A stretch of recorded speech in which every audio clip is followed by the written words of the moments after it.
አዳም ወዴት ነህ ያልከኝ በፍቅር ድምፅ ፈለከኝ። ቅዱስ ቁርባን የሚወስዱ እናቶች አባቶች ማህበርና ጽዋ ይጠጣሉ። ይሄ ለማጠናከሪያ ነው። መንፈሳዊ ሞራላቸውን ለማደስ ራእዮቻቸውን የተሻለ ለማድረግ ነበረ። ከዛ በኋላ ምን ሆነ? የቅዱስ ቁርባኑ ማህበር ቀረና ቆመ። ታገለና አስቆመው። ከዛ በኋላ የጽዋ ማህበር ሆነና ቁጭ አለ።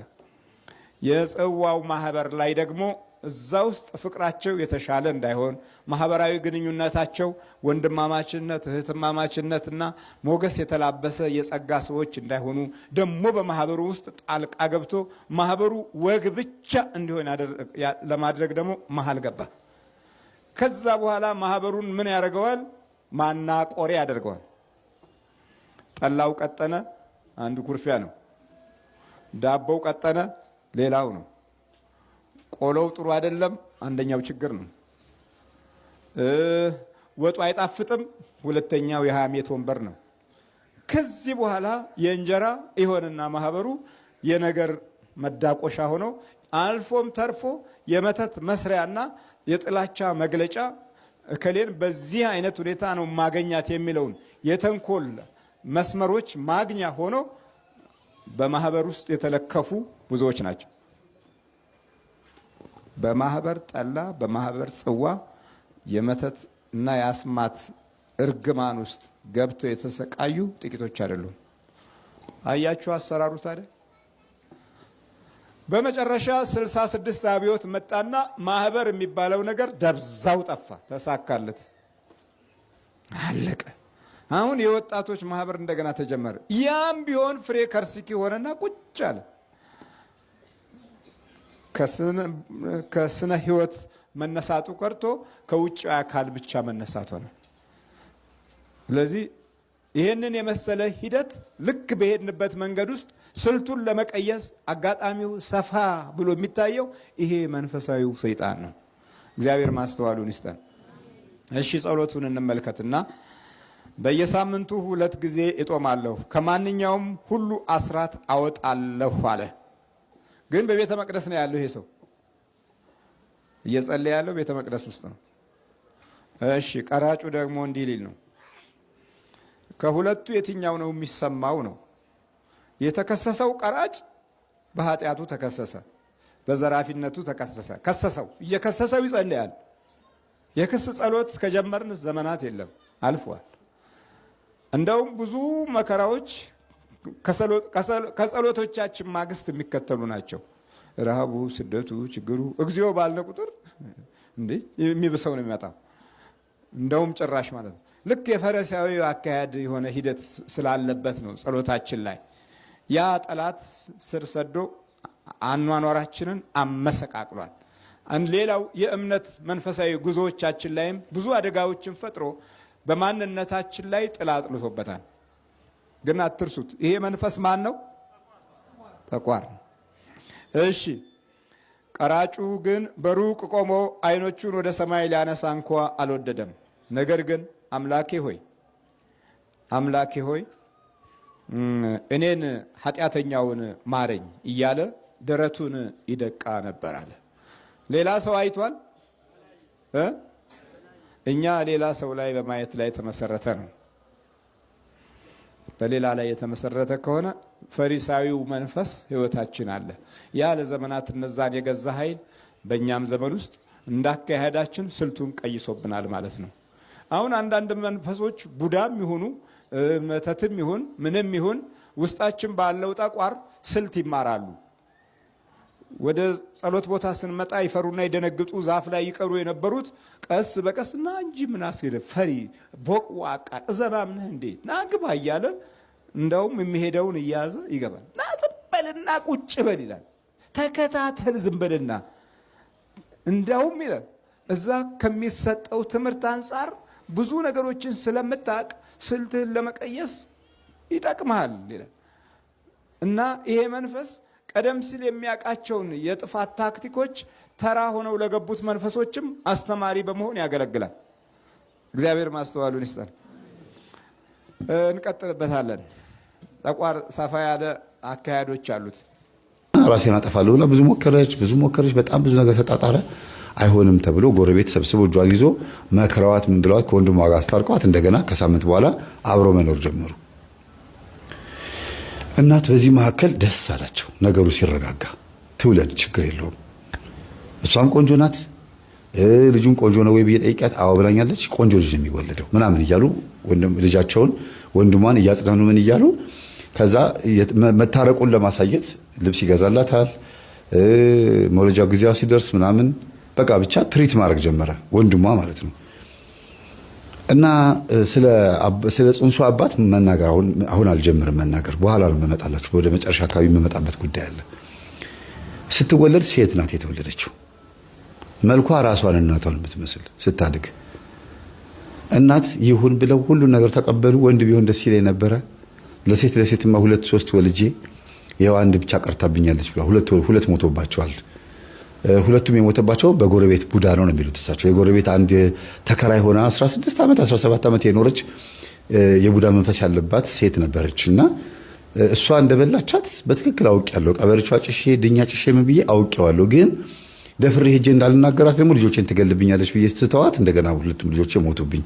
አንቺ ገለሽብኛል ብዬ እንዳልናገር ማስረጃ የለም። ከዛ መጨረሻ ላይ ጠንቋይ ቤት ሄጄ ጠንቋይ ጋር አስደግሚባት አስመትቼባት ከሰፈር አባረርኳት ነው የሚሉት። አሁን ጠንቋይ ቤት መመላለስ የጀመሩበት ምክንያታቸውም ይሄ ነው።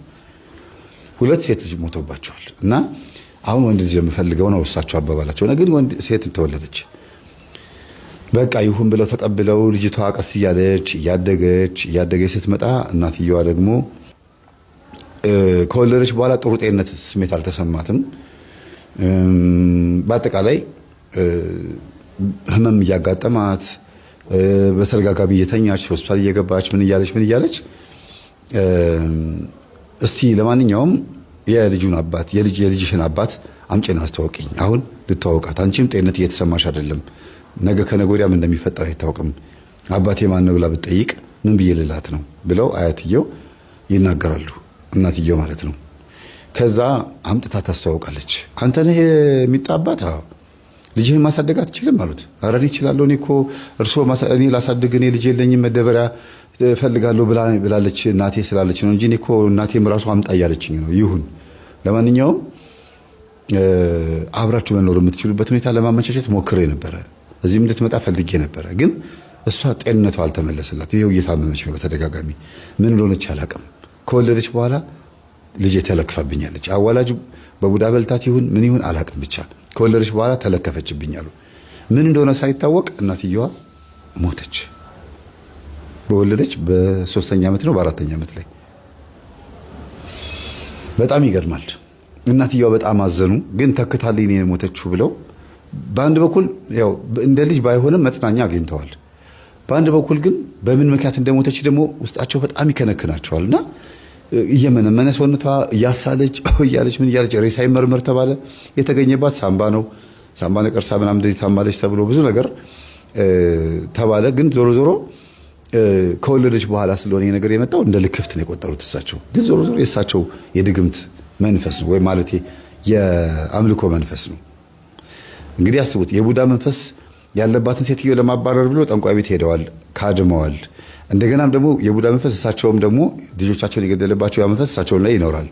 ከዛም አልፎ ደግሞ ጠንቋይ ቤት ሄደው የሰበሰቡት መንፈስ አለ፣ የሚካድሙበት የቤተሰቦቻቸው የዛር መንፈስ አለ። ያ ሁሉ ነገር ያለበት ቤት ውስጥ ሰላም ይገኛል፣ ጤነት ይገኛል ብሎ ማሰብ ከባድ ነው እና እናቷ ልጃቸው ሞተች። ከዛ የልጅ ልጃቸውን እያሳደጉ ደግሞ ቀጠለ ላይፍ። ተረሳች። 10 ዓመት 15 ዓመት 20 ዓመት እያለ ቀጠለ ማለት ነው። እንግዲህ ያኔ አሁን ሴትዮዋ እንግዲህ ከታመሙ ስንት ዓመት ሆናቸው ማለት ነው? አሁን 30 ከ26 እስከ 30 ዓመት በሉት አሁን ማለት ነው። ያኔ እሳቸው በታመሙበት 5 ዓመትና 6 ዓመት ላይ እስከ 10 ዓመት ላይ ምናምን ላይ ነበር ይሄ ሁሉ ችግር የተፈጠረው። ይቺኛዋ ልጅ ደግሞ ቀጠለች፣ አደገች። እድሜዋ 18 ዓመት ሞላ። 19 እያለች ስትመጣ እዛው አልጋ ላይ ነው ያሉት፣ ሶፋ ላይ ነው ያሉት። ሶፋው ብቻ ነው የተቀየረው። እንግዲህ የዛሬ 20 ዓመት የነበረው ሶፋ አሁንም ድረስ አይኖርም አይደለ? ሶፋው ብቻ ነው የተቀየረው። ቤቱ ቀለሙ እንዳለ ነው። ያው ቀለም ሲቀባ ያው ቀለም ነጭ ቀለም ነው የሚቀባው። ኮርኒሱም ያው ራሱ ነው። እዛው ቤት ነው የኖሩት ያረጁት። እና ወጣት እያሉ ነው እግራቸው የተሰበረው። ወጣት ስላችሁ ያኔ እንግዲህ 30 ምናምን አካባቢ እያሉ ከዛ ደግሞ መጡ። አስቡት አሁን እድሜያቸው 50 ምናምን ሆኗል። 55 60 ብላችሁ ሰዱት። እዛው አልጋ ላይ እያሉ ይቺው ልጅ አደገች። ራሷ ያቺ የዛሬ 20 ዓመት ምናምን የነበረችው ልጃቸው መልኳ፣ ጸጉሯ፣ ቅርጿ፣ ንግግሯ፣ ድምጿ፣ ቅዥቅዥነቷ ተደገመባቸውና ራሱ አሉ። አንድ ጊዜ ሆነ ከእንቅልፋቸው ብድግ ሲሉ ከበር ማዬ ብላ ስትገባ ልጃቸው ነች ትዝ ያለቻቸው። ከዛ አለቀሱ። በቃ በስርዓቱ ቁጭ ብለው ነጠላቸውን አዘግዝቀው አለቀሱ። ልጃቸውን አስታውሰው ማለት ሁሉ ነገሯ ይገርማል። ማለት ምንም የተቀየረ ነገር የለም ከዚህኛው ከልጃቸው ማርጀት በስተቀር። ውጭ ሄዷል እሱ። እቺኛው የልጅ ልጅ እንደ ልጁ ነው የሚያሳድጋት። አላገባ ምን አላለ የእህቴ ልጅ ብሎ ያሳድጋታል፣ ያስተምራታል፣ ይላታልና በቃ ከበር ስትገባ ምግብ ስታቀርብላቸው፣ ስታወራ፣ ስትስቅ፣ ድምጿ ሁሉ ነገሯ ግርም ብሏቸው በቃ ይዝም ብሎ ነው የሚያዩት። በተለይ የእናቷን ታይት አንድ ጊዜ ለብሳ የእናቷን ልብስ ተቀምጧል። አስቡት እንግዲህ ታጥፎ ተቀምጦ የእናቷን ታይት አውጥታ ለበሰች። ያን ጊዜ የነበረ ታይት ይሄ ነገር የእናቴ ልብስ ነው አይደል ያስቀምጠሽልኝ ነው አንበስትል ጊዜ አዩአትና ደነገጠ። ሰውነት የተንቀጠቀጣሉ። በቃ አሁን ነው የሚመስለው አሉ። 20 ዓመት ምናምን በመካከል ያለው 20 ዓመት ምንም ረሳውታሉ። የሰውነቴ ማርጀት የኔ መድከም ብቻ ነው 20 ዓመት እንዳለፈው እንዳስታውስ የሚያደርገኝ እንጂ በቃ ትናንትና ልጄ ሞታ ዛሬ እንደገና ከሞት የተነሳሽ ነው ይመስለኛል። ግን እዚህ ጋር ስንመጣ አሁን ትልቁ ነገር ራሱ የልጅቷ ማለት የህፃኗ መንፈስ እናቷ ላይ ልጅቷ ላይ የእናቷ መንፈስ ልጅቷ ላይ እንደመጣ የሚያሳይ ነገር ደግሞ ምልክት ታየ። እናትየዋ ይሄን አያስተውሉም እና ትንቀሸቀሻለች። እና ልጃቸው ጋር ደወሉና ውጭ ሀገር እንደው አለሜ አሉት። አለሜ ነው የሚሉት ልጃቸው። በጣም የሚወዱት ስሙ አለም አይደለም ግን በቃ በጣም አንድ ቀረኝ የሚሉት ልጃቸው እሱ ነው። አስቡት የቀረ የመጨረሻ ልጃቸው እሱ ነው። እና አለሜ አሉት። አቤት እማዬ እንደው ከ20 ዓመት በኋላ ራሷን ቁርጥ ስትገባ ስትወጣ ስትስቅ ስትንቀሸቀሽ አሉ። እማዬ እንደ እህቴ እንደ እናቷ አሁንም እቺ ልጅ ትንቀሸቀሻለች እንዴ አለ። በቃ ምንም ነገር የቀራት ነገር የለም ራሷ ነች። መጣው እማዬ ብላ ትወጣለች። ስትመጣ ምሽታ በሰዓቷ እናቷ በምትመጣበት ሰዓት ነው የምትመጣው። የት ውለሽ መጣሽ ስላት ከሰፈር ጓደኞች ጋር ተጫውቼ የመጣው ነው የምትለው። እና ምንድነው አንድ አይነት ነገር ሆነብኝ።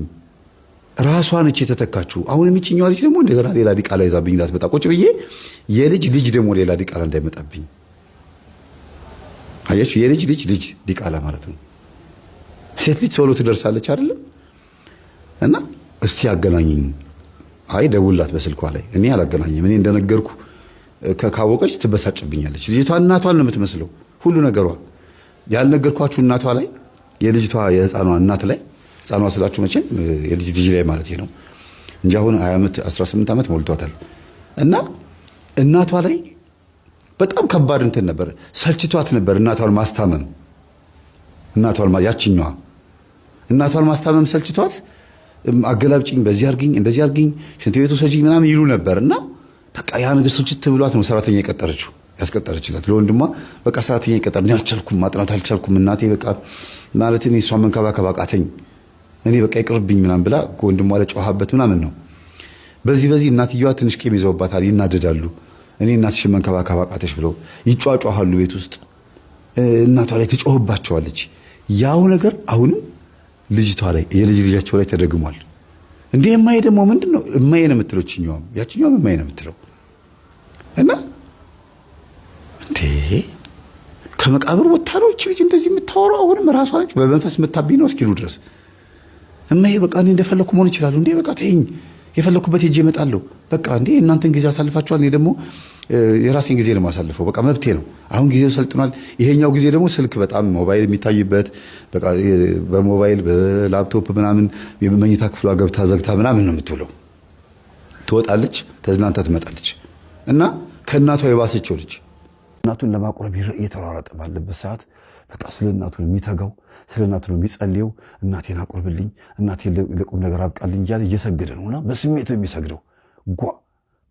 ጓ እያደረገ ይሰግዳል። ጉልበቱ መሬቱን እንዴት እየመታው እንደሆነ አላስተዋለውም። እና የቤት ሰራተኛዋ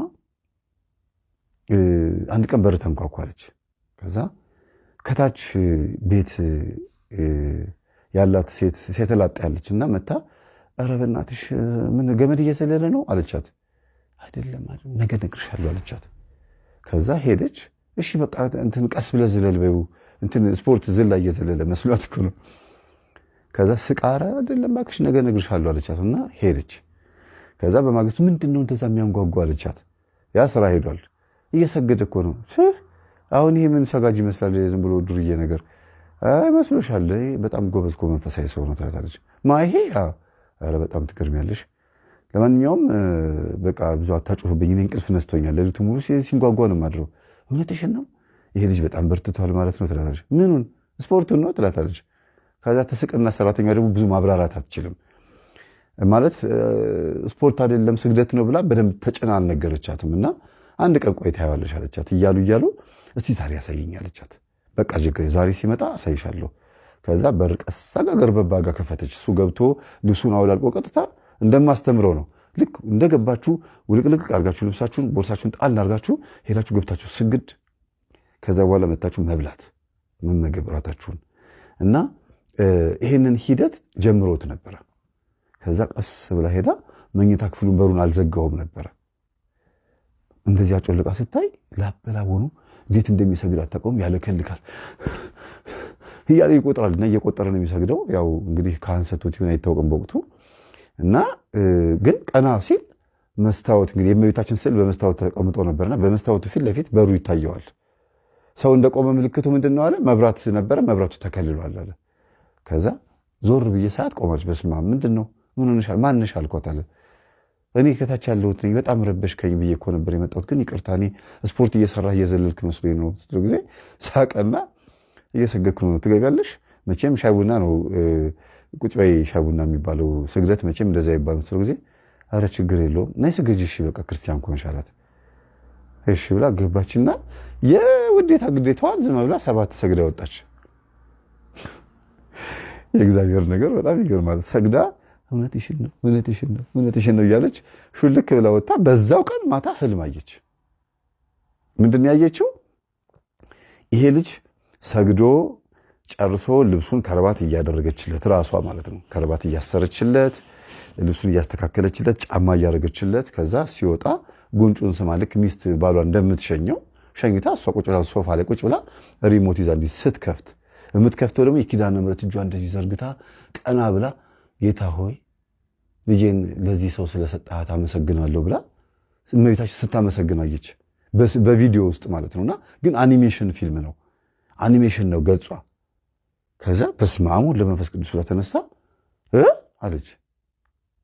ምንድን ነው ያየሁት? ተጭበረብረብኝ አለች። በስመ አብ ወወልድ ወመንፈስ ቅዱስ ብላ ወዲያውኑ ሰራተኛዋ ጋር መጣ። እንዲህ አይነት ህልም አይቻልስ ጊዜ ኧረ የምን ጠጋ ነው በጣም ይገርማል። ወንደ ላጤ መሆኑን አይተሽ ነው አንቺ ሴት ላጤ ስለሆንሽ አንድ ቀን አየሽው ጿሚ ጸላይ ሰጋጅ ሲሆን ጊዜ አይ ይሄ ምራቁን ያወጣ ነው ብለሽ አስበሽ ነው። ይህ ችግር የለውም ብትገቢ ደስ ይለኛል፣ ግን እቺ ህልም የምትያትም ታያት አለቻት። ይሄው መድኃኔዓለም ምስክሬ ነው እመቤቴን ስትል ጊዜ ችግር የለውም ካገባሽ በኋላ ይቅር በለኝ ብዬ ንስሐ ገብቼበታለሁ ብለሽ ትነግሪኛለሽ አለቻት። ወይኔ እንዴት አድርጌ በነገርሽ ነው ብታምኚኝ ትላታለች ይችኛዋ። ከዛ ለማንኛውም በዚች ልጅ ጉዳይ ላይ ጸሎት አድርግ በይውና የሚነግርሽን ነገር ንገሪኝ አለቻት። ከዛ ለሱ ከምነግረው እኔ ራሴ ለባለቤቴ ነግሬው አልጸልይም እንዴ ብላ ክርስትና ስምሽን ንገሪኝ አለቻት። ነገረቻት። የሱንም ታውቀዋለች። ሁለቱም ባልና ሚስት ሲጸልዩ በጣም በሚገርም ሁኔታ እግዚአብሔርን እምላችሁ ታቦት ሲሸኙ የጥምቀት ጊዜ ሁለቱ ተያይዘው ታቦት ሲሸኙ አየች። ይሄ ነገር በሆነ በወሩ ታቦት ሸኙ አብረው። ከዛ ከስራ ከቤት ጠዋት ሲወጣ እሷም ከቤቷ ስትወጣ በር ቆልፈው ሁለቱም ሲወጡ ደረጃ ሲወርድ ተገናኙ። ደረጃ ላይ ተገናኙና ሰላም ነሽ እንዴት ነሽ አላት። በዚህ ሰዓት ነው የምትወጪው አላት። አዎ እኔም እኮ የቢሮ ሰራተኛ ነኝ አለችው። ለማንኛውም የምትሰራበትን ድርጅት እኮ አውቀዋለሁ እና በስራ ምክንያት መጥቼ ነበር አላወቀኝም። እኔ አዲስ ገቢ ነኝ፣ እዚህ ቤት ገዝቼ ገና መግባቴ ነው። አንተ የቆየህ ነህ መሰለኝ አለች። አዎ። ከዛ እኔ ልሸኝሽ አላት። በመኪና ተያይዞ መስሪያ ቤቱ አድርሷት ቤቱ ገባ። መስሪያ ቤቱ ገባ። ከዛ በሚቀጥለው ቀን በሳምንት ውስጥ 2 ነው 3 የተገጣጠሙ። ከዚህ በፊት ተገጣጥመን አናውቅም፣ አሁን እንዴት ነው መገጣጠም ያበዛ ነው አላት። ከዛ እኔ ይቅርታ አድርግልኝና ሰራተኛዋ የነገረች አይመስለኝም፣ አንተ ጋር መጥቼ ከሰገድኩ ከወጣሁ በኋላ እንደዚህ አይነት ህልም አየሁኝ። እኔ ማግባት አልፈልግም፣ ወንድ በጣም ነው የሚያስጠላኝ፣ ግን እንዴት እንዳየሁ ገርሞኛል። ለዚህ ነው ወንድ ስለሚያስጠላኝ ነው ውበቴ እስከ 35 ዓመት ድረስ ውበቴ እንዲረፍድበት ያደረኩት። ሳማርጥም ሊሆን ይችላል ወይ ብቻ አጠቃላይ ለኔ የሚሆን የሚመጥነኝ ወንድ የለም ብዬ ሳስብ ሊሆን ይችላል። እኔ ብቻ አጠቃላይ እኔ ወንድ ስለሚያስጠላኝ ረፍዶብኛል። ግን አንተ ቤት ሰግጄ ከወጣሁ በኋላ እንደዚህ አየሁኝ፣ ግን ፈልጌ እንዳይመስልህ ምናምን ስትለው ጊዜ ሳቀና ለማንኛውም እስቲ ይህን ትምህርት አዳምጮ ብሎ በፍላሽ እዛው ሰካውና ፍላሹን ላይ መኪናው ቴፕ ላይ እያዳመጠ ነበር የሚሄደውና ሞባይሏ ላይ ሰክቶ ኮፒ ፔስት አደረግላትና እያዳመጥሽ ዋይና ማታ ስትመጭ ትነግረኛለሽ አላት። ከዛ ማታ ስትመጣ ደንግጣ ቤት ድረስ እንግዲህ ስታዳምጥ ነው ያለችው። መታ ምንድነው የሰጠኝ? በእናትህ በጣም የምወዳቸውን ሰው እኮ በቃ መምህር የመምህርን ብቻ ነው የሰጣት። ደግሞ እሷን የሚመለከት ነው የሰጣት። አጋጣሚ ሆኖ እንግዲህ የእግዚአብሔር ፍቃድ ነው። ከዛ አየችው። እንዴ እንደዚህ የረፈደብኝ በቤተሰቦቼ በባዕድ አምልኮ ምክንያት ነው አለችው። እኔ እንጃ እንግዲህ ምን አይነት ህይወት እንዳሳለፍሽ አላውቅም። ብዙ ጊዜ ታሪኳን ዘርዝራ ስትነግረው ተለቃቀሱ። በጣም የሚያሳዝን ህይወት ነው የኖረችው። በአባቷ ተገዳ የተደፈረች ልጅ ናት። ወንድ አስጠላኝ የምትለው በዚህ ምክንያት ነው። ወንድሟ አስገድዶ ደፍሯታል። ወንድም ብላ የምትለው ዘመድዋ ማለት ነው። እንደ ወንድም ሆኖ አብሮ ያደገ ዘመድ ነው። እሱም አስገድዶ ደፍሯታል። እንዲሁም ደግሞ ፍቅረኛ ብላ የምትለው እንደዚሁ አስገድዶ ከመድፈር በማይተናነስ መልኩ ህይወቷን አበላሽቶ ሄዷል። እና ለዚህ ነው በቃ አጠቃላይ የመጨረሻ ጊዜ ወንድ ያስጣለኛል ብላ የ25 ዓመት ልጅ ሆና ወንድ ያስቀረችው። ከዛ በኋላ ለ10 ዓመት ያክል ወንድ የሚባል ነገር ቤቷን መጥቶ አያውቅም። ሰፈርም የቀየረችው ስራም የቀየረችው በዚህ ምክንያት እንደሆነ ነገረችውና ሌላ ግን የሚያሳዝነው በጣም ከባዱ ነገር የእናቷ አሟሟት ነው። ልብሳቸውን አውልቀው ራቁታቸውን በመንገድ ላይ እየሮጡ እያበዱ እየሄዱ ነው መንገድ ላይ የሞቱትና የመተት የሰፈር እንግዲህ እንዲዋረዱ የተደረገባቸው ይመስለኛል። እና የእናቷ አሟሟት በጣም ነው የሚያሳዝነው። ከዛ አንጻር በጣም እያለቀሰች ነገረችው። እነሱ ሁለቱ በሚገባቸው መልኩ ተለቃቀሱ ማለት ነውና አብረን እንድንጸልይ ትፈቅጃለሽ አላት። ችግር የለውም አለችው። ከዛ ሰራተኛዋ በጣም ተመቻት፣ ደስ አላት። የምትፈልጊ ይሆንልሽ አለቻት። ብዙ ባትፈታተኝ ደስ ይለኛል። እኔ ሀቅ ነው የማወራው፣ እውነተኛ ነኝ። መጽሐፍ ቅዱስ አምጪና ልመልልሽ፣ ያየሁት ህልም ትክክለኛ መሆኑን ከፈለገ ከዛ በኋላ ይቅሰፈኝና ይግደለኝ አልቻት። እንደውችንማ ማወቅ እፈልጋለሁ ብላ መጽሐፍ ቅዱስ አመጣች። ከዛ ሰራተኛዋ ሰውየው እንዲበላሽ ስላልፈለገች ነው። በጣም ጥሩ መንፈሳዊ ህይወት ላይ ስለሆነ ህይወቱንም ስለምታውቅ እቺ ልጅ በዚህ አጋጣሚ ገብታ ችግር እንዳትፈጥርበት ፈርታ ነው እንጂ ሌላ ክፋት አልነበረም። እና ይሄው መጽሐፍ ቅዱስ አለቻት። ይሄው እግዚአብሔር ምስክሬ ነው፣ ያየሁት ህልም ትክክል ነው አለች። ያርግልሽ፣ በቃ ይመችሽ፣ ግቢ አለቻት። በቃ አንቺ ብትፈቅጅልኝም ባትፈቅጅልኝም መንፈስ ቅዱስ ነው ይሄ ነገር የሚያስተካክለው። ለማንኛውም እንትንሽን አደንቀዋለሁ፣ ባልሽን በጣም ነው የማደንቀው። እየመጣ ከበርሽ ይዞ ይሄዳል። በዚህ ልጅ አለመቅናቱ ምናምን በጣም ይገርማል። ጭራሽ ልጁን እኮ መንፈስ ያደረግ ነው በዚህ ምክንያት ነው ይሄን ትምህርት አዳምጥ ብለናል ነው ብላ ነገረቻት። እሷም ተቀላቀለች። አራተኛ ቤተሰብ ማለት ነው። አራተኛ ሰው ማለት ባልየው፣ ሚስትየዋና ይሄ ባንክ ማኔጀሩ፣ እቺኛዋ ደግሞ ጎረቤትየዋ፣ አጠቃላይ አራት ሆነው አንድ ላይ መብላት ጀመሩ፣ መጫወት ጀመሩ፣ የድሮ ታሪካቸውን ማንሳት መወያየት ጀመሩ። በ2 ወር ውስጥ ነው በ3 ወር ውስጥ የጋብቻ ጥያቄ መጣ። ለምን አትጋቡም አሏቸው። እንዴት በቃ ተጋቡ፣ አንቺም ወይ ወደ እሱ ቤት ነይ፣ እሱ ወይ ወደ አንቺ ቤት ይምጣ ሲባል የእሱ ባለ 2 መኝታ ክፍል ነው አጋጣሚ ቤት የደረሰው ማለት ነው። የእሷ ደግሞ ባለ 1 መኝታ ነው። ከዛ በቃ እኔ በጣም ወድጄሃለሁ፣ በጣም ካንተ ጋር ለመኖር በጣም ጓጉቻለሁ፣ ሴትነቴን አሸንፌ እንደወደድኩህ የምነግርህ መንፈሳዊ ሰው ስለሆንክ እንጂ እንደ ዓለማዊ ወንድ ቢሆን ኖሮ እንደዚህ አይነት ቃላት አላወጣም ነበረ። እግዚአብሔርን ስለምወድ እግዚአብሔርን ስለምፈራ ነው ይሄን የምነግርህ ብላ ግልጹን ነገረችው። ከዛ አንተ የትዳር ፍላጎትህን ንገረኝና ማግባት ትፈልጋለህ አትፈልግም የሚለው ነገር ንገረኝና አንድ የምወስን ውሳኔ አለ አለችው። እኔ ማግባት እፈልጋለሁ፣ ጸባይሽን ግን እስካሁን ድረስ አላወቅኩትም እና ጸባይሽን ማወቅ የምችልበት መንገድ እንዲመቻችልኝ ይፈልጋለሁ። በዚህ ሳምንት ውስጥ ጊዜ ስጭኝ አላት። ከዛ ጸባይዋ ምንም መጥፎ እንዳልሆነ አድርጋ ነበር የምትረዳው እሷ ማለት ነውና ትንሽ ግን ችግር አለባት። ጸባይዋ ላይ ነጭናጫ፣ ቁጡ፣ ስራ ቦታ ላይ ከብዙ ሰራተኞች ጋር ማትግባባ ምናምን አይነት ነገር ነች ልጅቷ ራሷን ስትገልጠው በኋላ ሲነገራት ማለት ነውና የምትሰራበትን ቦታ ተከታትሎ ሄዶ ሰራተኞቹን በሙሉ እሷ በማትገባበት ሰዓት ላይ ፍሪ በምትሆንበት ሰዓት ላይ ሰበሰባቸውና እኔ የዚህ ባንክ ሰራተኛ ነኝ፣ እሷ ጎረቤቴ ናት፣ እኔ ከላይ ነኝ፣ እሷ ከታች ነች ያለችው፣ በዚህ ሳምንት ውስጥ እንደማገባሽና እንደማላገባሽ ወስኜ እነግርሻለሁ ብያታለሁና እስቲ ጸባይዋን ንገሩኝ፣ ከጸባይዋ ልነሳና ካሁኑ ራሴን ላድን ሲያቸው ጊዜ ኧረ አሉ ሁሉም። እሷ ሳገባ ችግር የለውም ፍቅር መቼም የማይለውጠው የለም ትለወጥ ይሆናል አሉት። በጣም በቃ ሁሉም እጭ አሉ በጣም። ከዛ እንትኗ ጽዳት ሰራተኛዋ መጣችና እኔ ግን አንድ ነገር ልንገርህ አለችው። ምንድን ነው አላት። ካስተካከልካት በጣም ቁም ነገረኛና ገንዘብ ላይ በጣም ጎበዝ ናት። በዛ ላይ ደግሞ የሚያበሳጯት ሌቦች ስለሆኑ ነው። እዚህ የሚሰሩት በሙሉ እንዳለ ሁሉም የራሳቸው ችግር ስላለባቸው ነው። ግድ የለህም እቺን የመሰለች ልጅ እንዳታጣለችው። ከዛ የዚች ልጅ ቃል ጆሮ ላይ አቃጨለበት። ጽዳት ሰራተኛዋ ይሄን ተናግራው ስትሄድ ጊዜ ስልክሽን ስጭኝና እስቲ እባክሽን ፈትኝልኝ ይላታል። እኔ እፈትንልሃለሁ ግን እኔ ከፈተንኩኝ እኮ በጎ ዋናውን ነገር መነግር ስለምወዳት በጎ ዋናው መነግር። ለምንድን ነው የምትወጃት አላት። ሐቀኛ ናት። ምንም አይነት ዝንፍ ፋይል መስሪያ ቤት ውስጥ እያንዳንዷን ነገር በትክክል ስለምትሰራ እኔንም ራሱ ቀጥታኛለች፣ ግን አልጠላኋትም። ትክክለኛ ነገር ነው የምትሰራው። እኔ ነኝ የምቀርባት፣ እኔ ነው የምታማክረኝ። እንዲያውም ደሞዜን ከቀጣችኝ በኋላ አሳዝኛት እንደገና ደሞዜን መልሳልኛለች እና ስትሉ ጊዜ በቃ ስልክሽን ልውሰድና ማታ ታዋሪኛለሽ አላት። እሺ ሳምንት ያክል ይሄን አጣርቶ ጨረሰና እሷ ልካ እግዚአብሔር ያደረገውን ያድርግ፣ ይሄ ልጅ ባለቤቴ ነው፣ እንደምንም ብዬ ስለተስየም ጸሎት አድርጌ ቢሆን ይሄን ሰው ባለቤቴ ማድረግ እፈልጋለሁ ብላ ቤቷን ሸጣለች።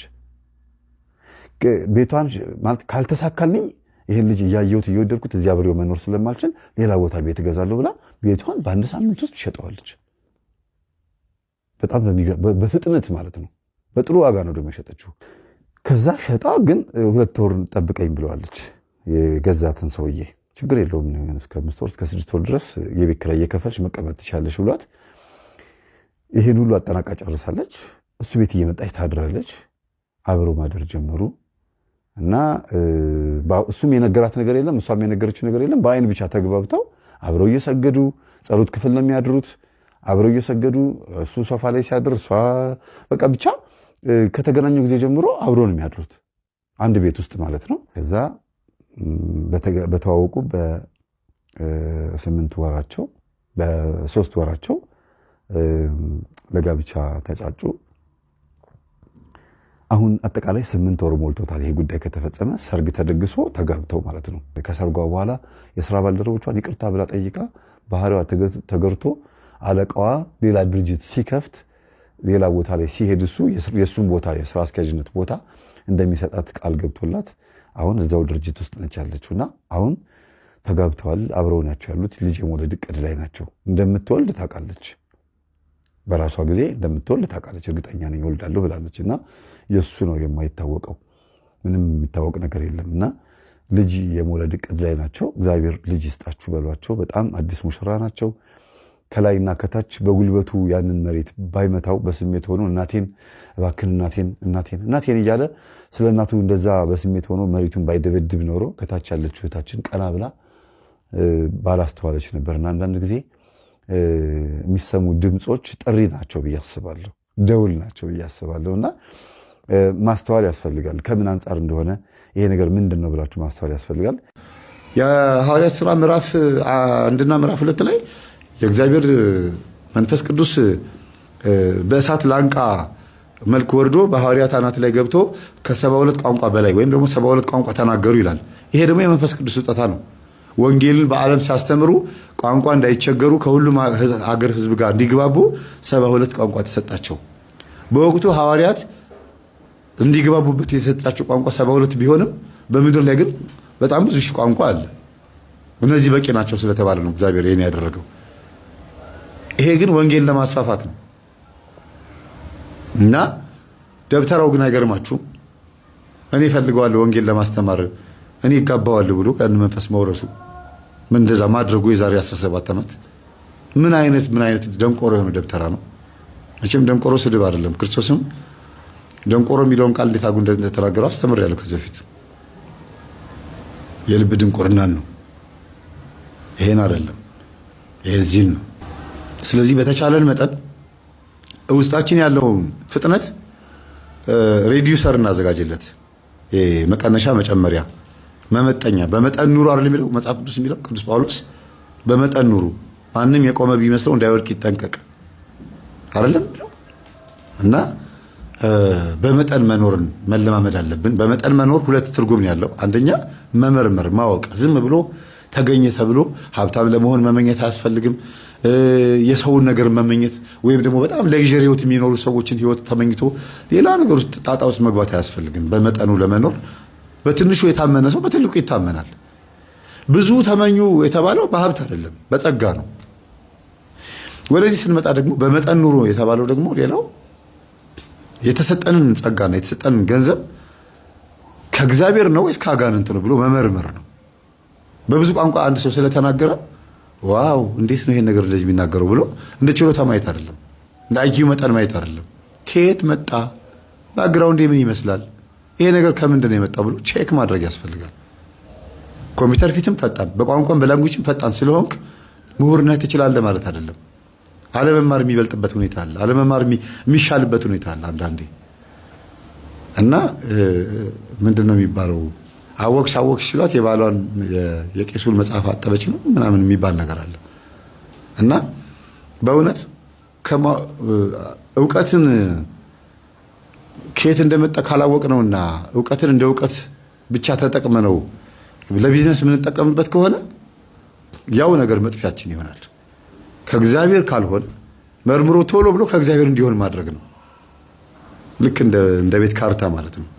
አንድ ቤት የሚገዛ ሰው ከሰው ካርታ ከተቀበለ በኋላ ከገዛ በኋላ ወደ ስሙ አዙሮ ከዛ ደግሞ ዲጂታል ማድረግ አለበት። ዲጂታል ካርታ የሚባል ነገር አለ።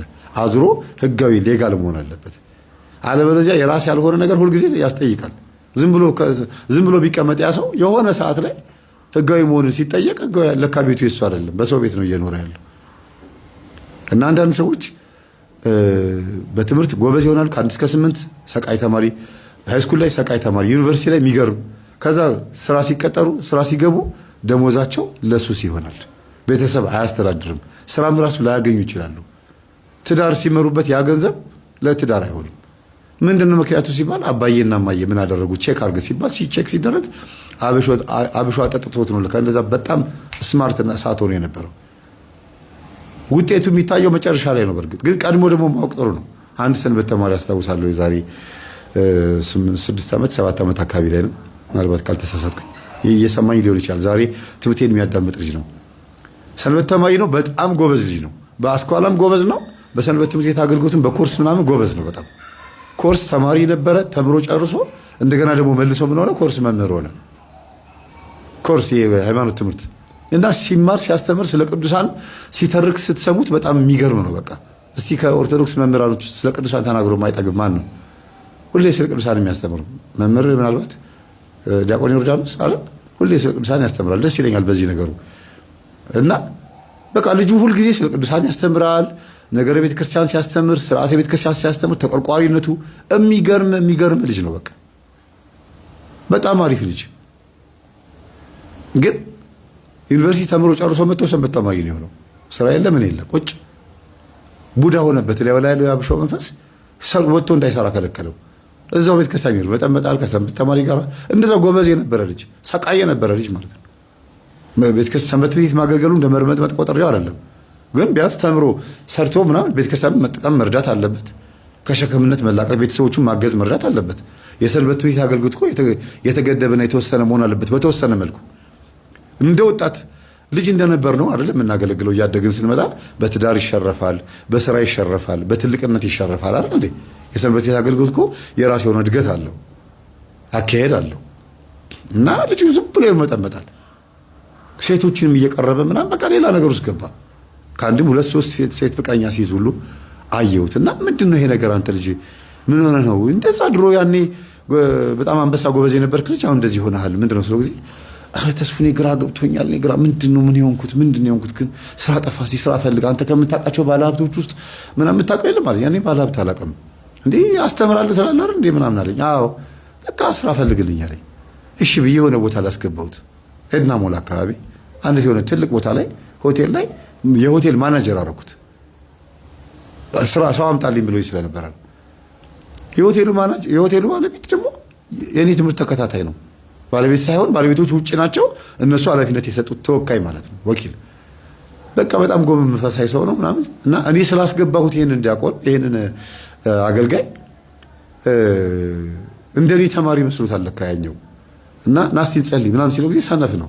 ኧረ ተወኝ በእናትህ እኔ ማን ይላል እና ቢራ ሲጠጣ ያዋል መምህር ይሄ ልጅ ግን ችግር አለበት ነው ያለ። አዎ ሰንበት ተማሪ ሆኖ እንደዚህ ነው ስራ አስቀጥለኝ ብሎኝ ነው በእናትህ ይሄ ልጅ ለውጠው አልኩት። አብሮ ሲሰግዱ ና ብሎ በግድ እየወሰደ ሲጸልዩ እዛ የሚያክል ትልቅ ሆቴል ላይ አናቱ ላይ የሆቴሉ አናት ላይ አንድ ትንሽዬ 5 ሜትር በ5 ሜትር የሆነች ክፍል ላይ ጸሎት ቤት ምናምን ሰርቶ ሰውየው የሚገርም ጸሎተኛ ነው። ኤድና ሞል አካባቢ ከምታውቋቸው ትልቅ ሆቴሎች ውስጥ ማለት ነው። በጣም የሚገርም ማኔጀር ነው። የሱ ምክትል ማኔጀር ነው ያደረገው። በእኔ ስለመጣ እኮ ነው። ግን በትምህርቱ ስማርት ስለሆነ ነው። የሚገርማችሁ በስራው ጎበዝ ነው ይሄ ልጅ። አብሮ ሲሰግዱ ኦ ብሎ ጮኸ። ከህንፃው ላይ ካልወደኩ ካልተወረወርኩኝ አረ ወይኔ አረ መምህር ድረስልኛል ምንድን ነው አልኩት። አረ ከፎቅ ላይ ሊወርቅ ነው ይሄ ልጅ። እሱ የሚያዝ አቃተኝ። እንደው ብረት ባይሆን ምን ባይኖር ኖሮ ጉዴ ነበር አለኝ። ከዛ አረ ጥበቃዎችን ቶሎ ኑልኝ በላቸው እኔ እስከመጣ ድረስ አልኩት። እንደው ከቻልክ ቶሎ ናና የተረከበኝ ይሄ ልጅ አለኝ። ከዛ ጥበቃዎቹ መጡ። እጁን ያዙት። ሰንሰለት ታሰረ። ምን ተባለ? ምንድነህ ብለን በጸበል እየመታ እንደ ጸበል ትንሽ እየቆነች በሃይላንድ ውሃ እግዚአብሔር ምስክሬ ነው። እምነት ደስ ይላል ግን በእውነት ቀኑ ከፈለጋችሁ ርር በሉ። ሃይላንድ ውሃ ገዛ 1 ሊትር ነው። በስመ አብ ወወልድ ወመንፈስ ቅዱስ አለ ነው። ከዛ እሱን እንደዚህ አድርገን በ3 መርጨት ነው ምናምን የተላከውን ደብተራ የተላከውን አብሾ ያዝ ነው። እግዚአብሔር ስሙ የተመሰገነ ይሁን። ማነው ሲባል አብሾ ነኝ። እሺ ከዛስ በትምህርቱ ጎበዝ ያደረግነው እኛ ነን። ቤተክርስቲያን እንዲጠቅማት አንፈልግም። የኛ ሆኖ እንዴት ነው የሚጠቅማት? ዘርማን ዘሮቹን በሙሉ እንዳለ ፕሮቴስታንትና ካቶሊክ አድርገናቸዋል። ማን መምህር ገለኝ ታውቀዋለህ? አዎ እኔ አውቀዋለሁ ልጁን። አዎ እሱ እኮ ካቶሊክ ነው። መምህር ገለኝ ታውቀዋለህ? አዎ እሱ እኮ ቅባት ነው። እሱ ተሐድሶ ነው። በስመ አብ ቤተሰቦቹን በሙሉ እንዳለ መናፍቃን ናቸው። የዚህ ልጅ እኮ ነው ወዶ አይደለም ይሄ ልጅ።